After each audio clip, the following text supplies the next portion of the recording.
If you've been collecting credit card rewards, hotel points, or airline miles, you may have wondered if there's a way to move them around between programs. The good news is yes. In many cases, you can transfer points between different rewards programs, and doing so strategically can unlock even more value. In this video, we'll dive deep into how to transfer points between rewards programs, the different methods available, the best practices to maximize your value, and the common pitfalls you should avoid. By the end, you'll have a clear roadmap to make your points and miles work harder for you. Let's start with the basics. Points transfers are essentially when one loyalty program allows you to move your balance into another partner program. Not every program allows transfers, but when they do, it can give you flexibility to redeem rewards where you'll get the most benefit. For example, if you're short on miles for an airline ticket, you might be able to move points from a credit card program to that airline's loyalty program. Or, if a hotel redemption is more valuable than booking a flight, you could shift your credit card rewards to a hotel chain. The first and most popular method is direct transfer partnerships. This is where certain credit card reward programs give you the option to send points straight into airline or hotel accounts. Some of the most flexible programs here are Chase Ultimate Rewards, American Express Membership Rewards, Citi Thank You Points, and Capital One Miles. With Chase, for example, you can transfer your points to United Mileage Plus, Southwest Airlines, Marriott Bonvoy, or World of Hyatt. Amex has its own partners like Delta, Emirates, Singapore Airlines, Hilton, and many more. Citi Thank You Points also partner with airlines such as Turkish Airlines and Qatar Airways. In most cases, these transfers are done at a 1-to-1 ratio, which means one credit card point becomes one airline mile or one hotel point. However, it's always important to double-check the exact ratio because not all transfers are equal. Next, let's talk about hotel to airline transfers. Many hotel programs allow you to convert hotel points into airline miles. For example, Marriott Bonvoy has one of the most extensive airline transfer networks, with more than 40 airline partners. The standard ratio is 3 Marriott points for 1 airline mile. But Marriott adds a bonus of 5,000 extra miles for every 60,000 points you transfer. Hilton Honors also allows transfers to airlines, but the ratios are usually less favorable, so it may not be the best way to maximize your points. Airline alliances and partnerships are another key part of the equation.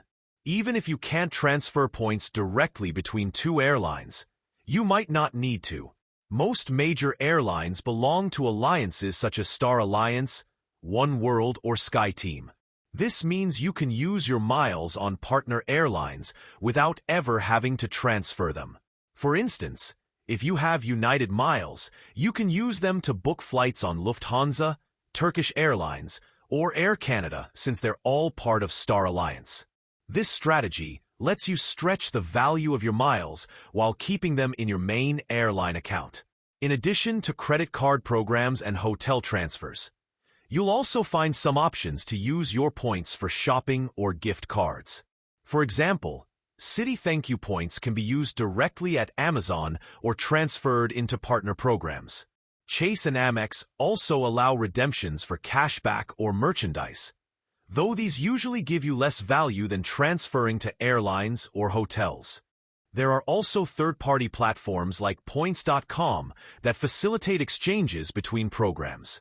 While this may sound like a convenient solution, it's usually not recommended because the conversion rates are very poor. You'll often end up losing a lot of value compared to what you would get through a direct transfer or alliance redemption. The only time this might make sense is if you have a small number of points in a program you'll never use, and you'd rather move them somewhere else before they expire. Now, let's talk about some of the key things you need to watch out for before making a transfer. First, the transfer ratio. As we mentioned earlier, not all transfers are 1-to-1, and sometimes you'll need 2 or even 3 points for a single mile. Always compare the value you're getting before committing. Second, remember that transfers are almost always irreversible. Once you move your points, you can't move them back. Third, pay attention to processing times. Some transfers are instant, especially when moving points from Chase or Amex to popular airline partners. Others can take hours or even days to complete. That delay can be risky if you're trying to grab a limited award seat on a flight. Fourth, check for minimum transfer amounts. Many programs require at least 1,000 points to initiate a transfer.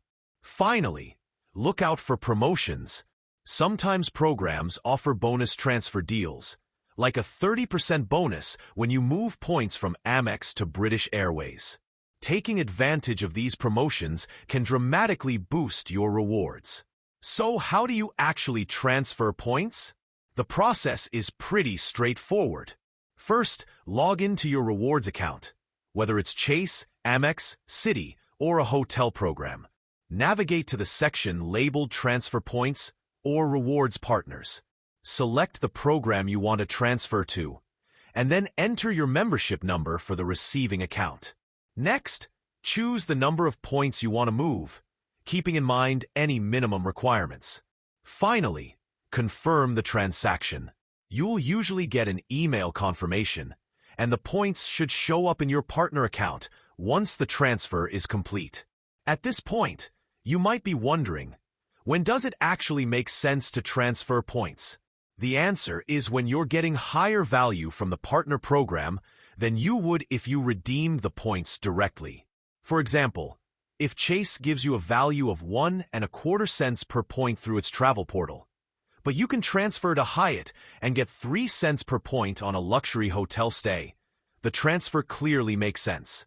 Similarly, if you can book an international business class ticket that normally costs thousands of dollars for a reasonable number of airline miles, transferring your points could be an incredible deal. To wrap things up, here are the golden rules of transferring points. Always calculate the value before transferring. Only transfer when you have a clear redemption in mind, because once points leave your credit card account, they usually lose flexibility. Watch for promotions to maximize your transfer value. And don't forget to explore airline alliances, which often give you access to flights on partner airlines without needing to move your miles at all. In conclusion, transferring points between rewards programs is one of the most powerful ways to get the most out of your loyalty balances. By understanding direct transfer partnerships, hotel-to-airline conversions, airline alliances, and promotional opportunities, you can unlock outsized value and take trips you might not have thought possible. The key is to be strategic, do your research, and never move points blindly. If you follow these steps, your points and miles will take you further than you ever expected. So, now that you know how to transfer points between rewards programs, which transfer strategy do you think you'll use first? Whether it's moving points to an airline for that dream vacation or transferring them to a hotel program for a luxury stay, the opportunities are endless if you plan wisely.